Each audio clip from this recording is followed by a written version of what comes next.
The Quietest Coup, how the United States dismantled Puerto Rico under the guise of governance. When the United States took control of Puerto Rico in 1898, it did not arrive announcing an intention to ruin the island or impoverish its people. It arrived cloaked in familiar language: order, modernization, stability, and progress. These words have historically accompanied empire, and Puerto Rico would become one of the clearest examples of how damage can be inflicted not through spectacle or violence alone, but through policy, patience, and plausibly legal governance. What unfolded over the next century was not a string of unfortunate mistakes. It was a sustained process that quietly dismantled Puerto Rico's capacity to govern itself, support its people, and control its future, while maintaining the appearance of benevolence. Puerto Rico did not move from Spanish rule into democracy. It moved from one colonial power to another. When Spain ceded the island to the United States through the Treaty of Paris in 1898, Puerto Ricans were not consulted, represented, or even acknowledged as political actors. Sovereignty simply changed hands. In the immediate aftermath, Puerto Rico was placed under U.S. military rule. American generals became governors. Decisions were issued as orders. Institutions were altered without consent. For nearly 2 years, Puerto Ricans lived under an occupation that stripped them of any illusion of agency. This military period matters because it reveals the true sequence of control. Before any laws were written, before any promises of civil government were made, the United States ensured it held absolute authority. Power was consolidated first. Everything else followed. Courts were reorganized. Spanish legal traditions were replaced. English was introduced into education and government, not as a bridge, but as a signal of who now held dominance. Puerto Rico was being reshaped from the top down, without debate, vote, or resistance that could meaningfully alter the outcome. One of the earliest and most devastating actions occurred quietly, without banners, announcements, or public debate. There were no speeches explaining what was about to happen, no warnings given to the people whose lives were about to be altered. When the United States imposed the dollar as Puerto Rico's currency, it did so at a conversion rate that reduced the value of local money by roughly 40% overnight.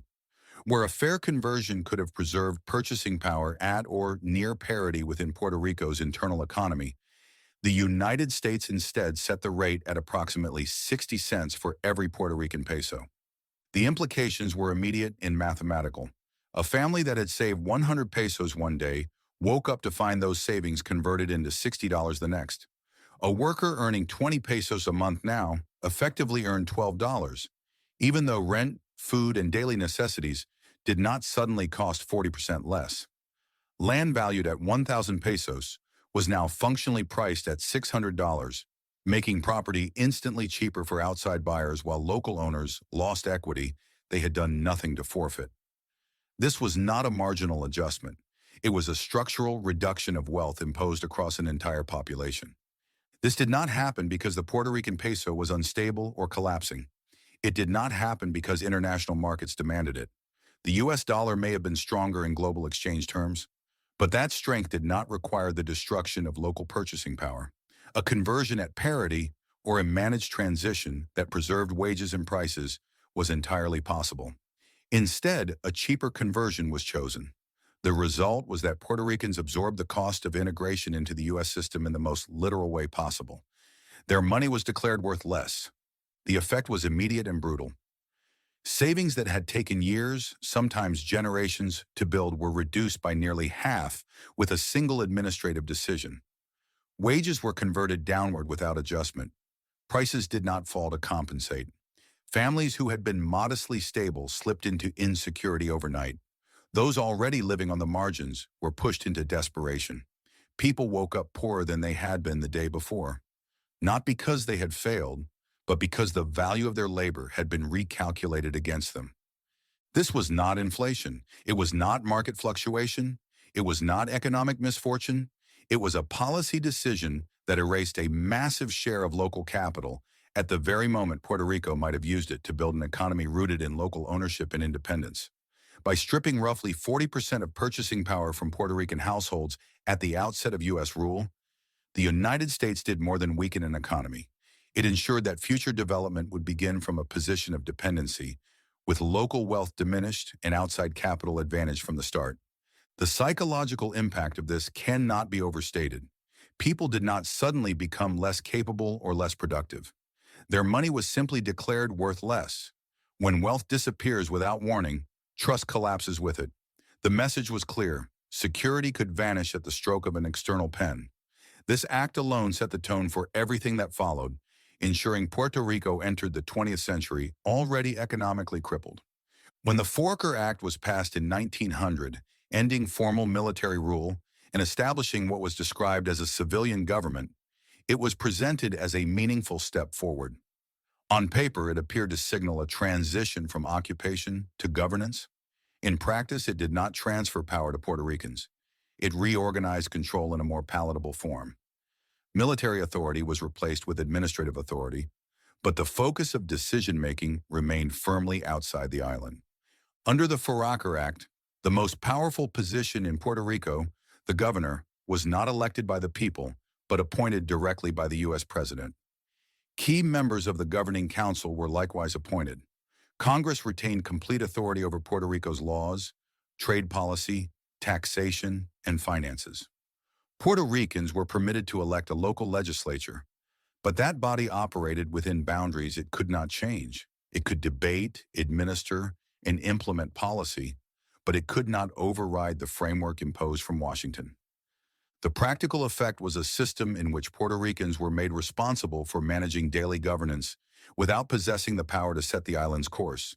Decisions that shaped the economy, determined access to markets, and defined political rights were made elsewhere, while the consequences of those decisions were felt locally. Over time, this trained Puerto Rico into a role that would become familiar, accountable for outcomes it did not fully control. The Foraker Act did not begin self-government.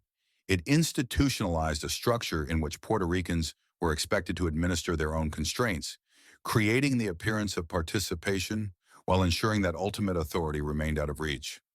That imbalance was not incidental, and it was not left legally ambiguous.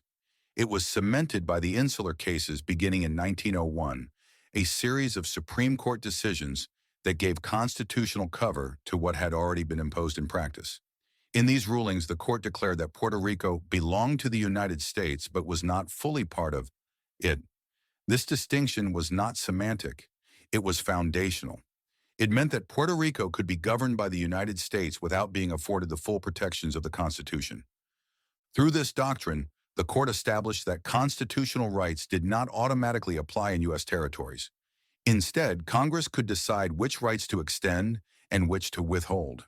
Equality was no longer the default. It became optional.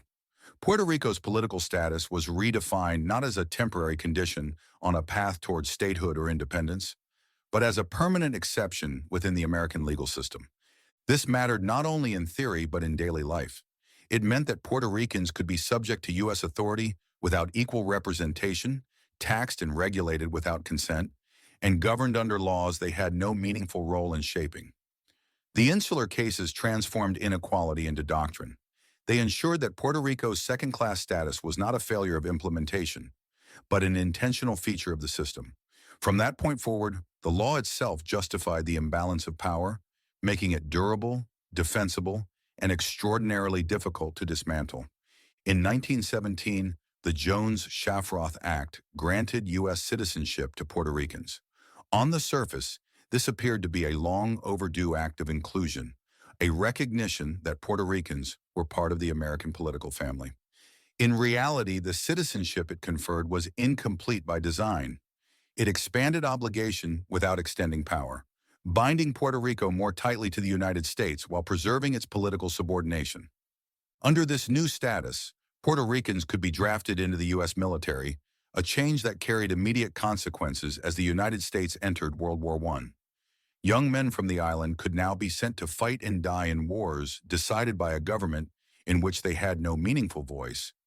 At the same time, Puerto Ricans still could not vote for president and still had no voting representation in Congress. The laws that governed their lives, sent them to war, and shaped their economy were passed by legislators they did not elect.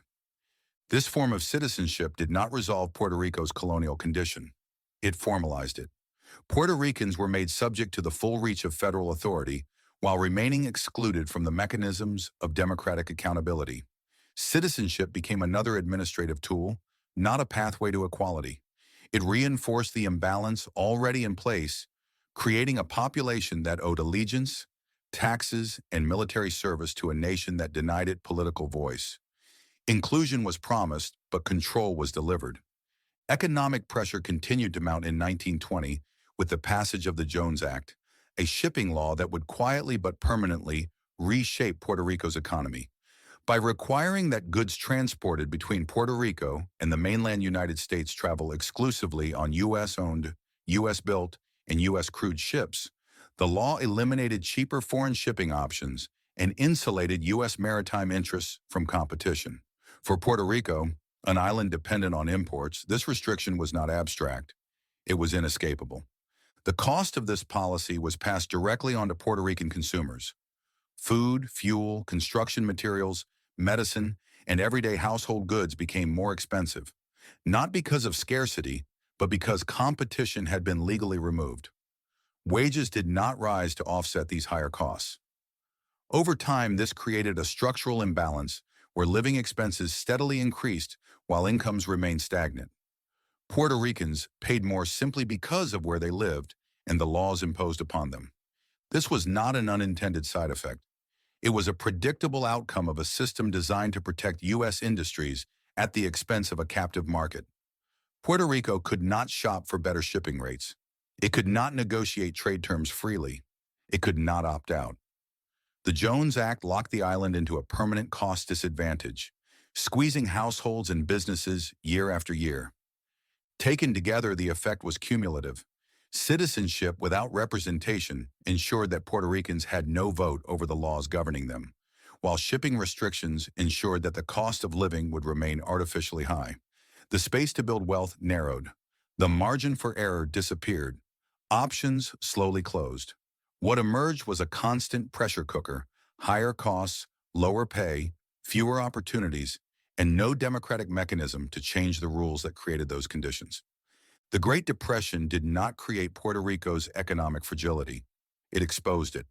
By the time global markets collapsed in the 1930s, the island was already locked into an economic system designed around external control and limited autonomy. When demand fell and prices collapsed, Puerto Rico had no independent levers to pull. It could not set trade policy. It could not protect local industries. It could not devalue its currency or redirect investment. The consequences were immediate and severe. Federal relief programs were introduced to prevent mass starvation and social collapse, and for many families they were the difference between survival and destitution. But these programs were never designed to alter the underlying structure that produced such extreme vulnerability. Aid flowed downward in short-term measures, while the system that had dismantled local agriculture, concentrated land ownership, and restricted economic choice remained intact. Poverty was managed, not reduced. At the same time, federal sugar quotas and agricultural controls were structured to protect mainland producers. Puerto Rico's primary export industry was capped and constrained by policies written elsewhere, ensuring that recovery would be uneven and limited. The island's economic fate was once again subordinated to external priorities. Over time, dependency ceased to be framed as a problem to solve.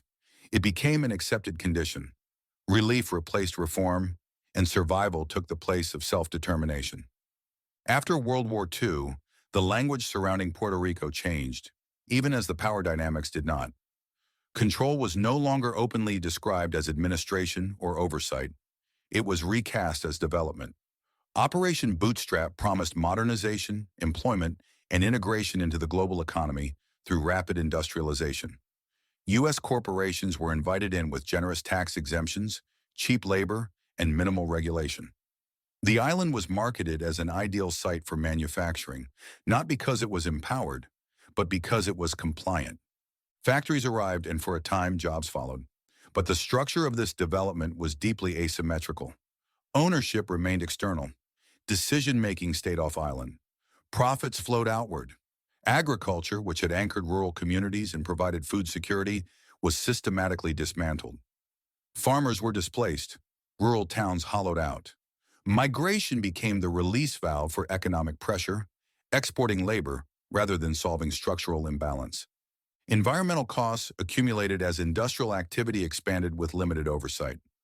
Communities absorbed pollution, health risks, and degraded land, while the benefits of production accrued elsewhere. Puerto Rico did not become an industrial power. It became an industrial platform, dependent on corporate incentives rather than internal capacity. When those incentives were reduced or removed, companies left. The jobs disappeared as quickly as they had arrived. What remained was an economy stripped of its agricultural base, dependent on external capital, and unable to sustain itself independently. Operation Bootstrap did not fail by accident.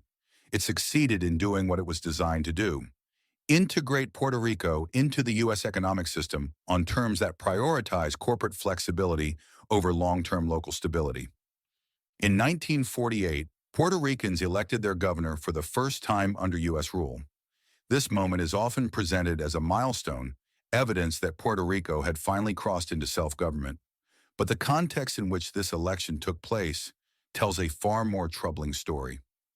The right to vote was granted only after decades of imposed economic restructuring and political control, and even then, it came tightly constrained.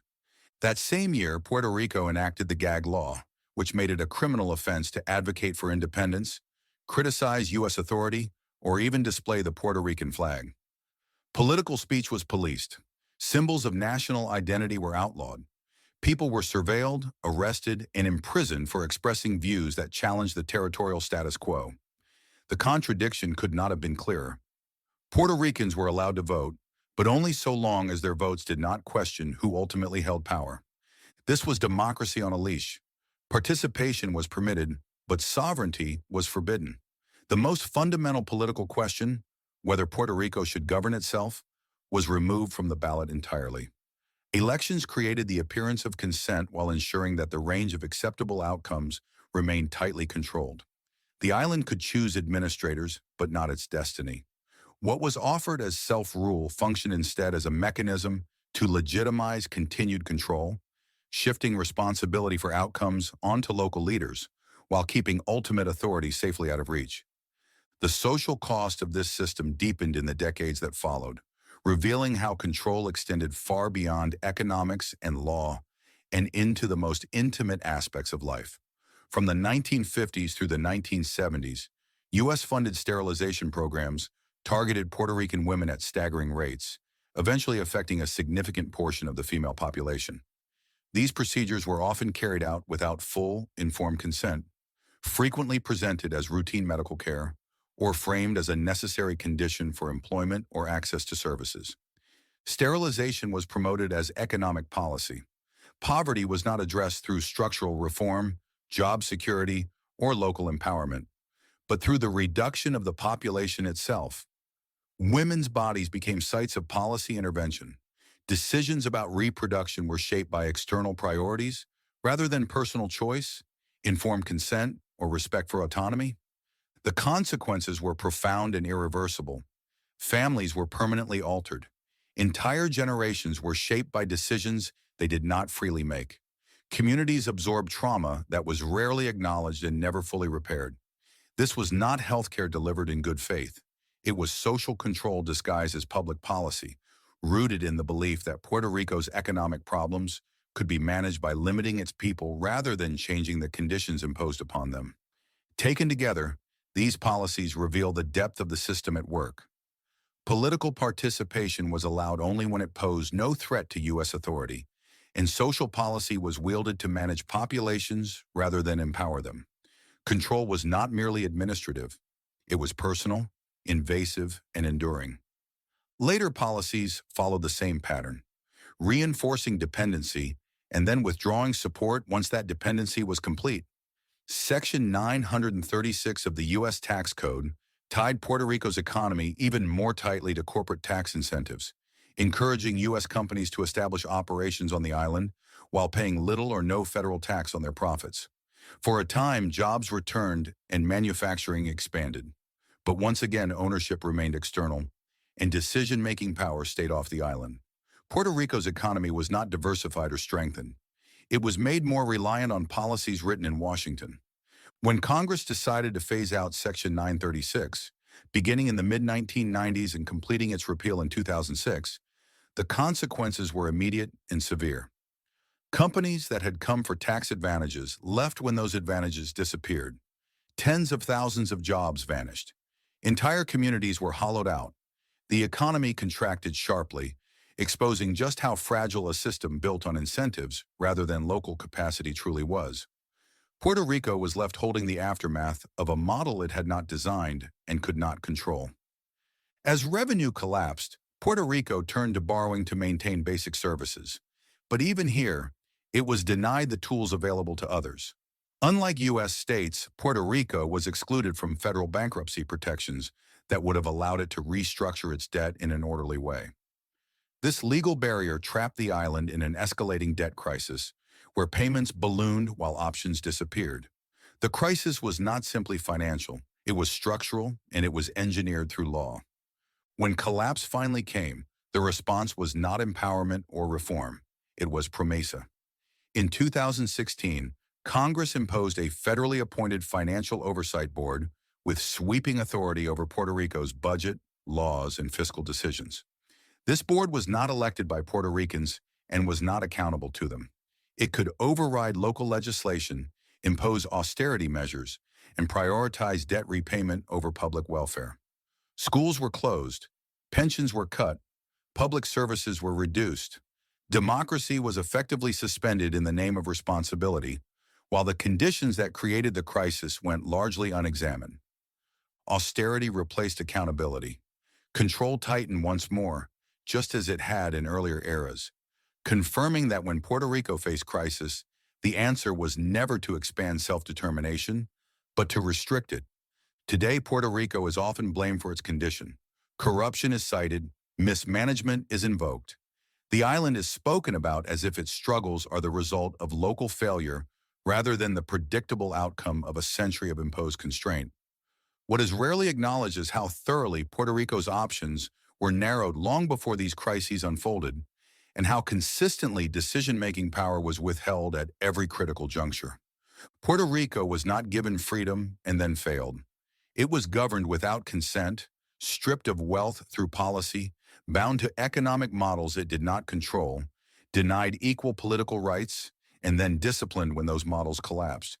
Time and again, the island was steered into dependency and then condemned for relying on the systems it was forced to depend upon.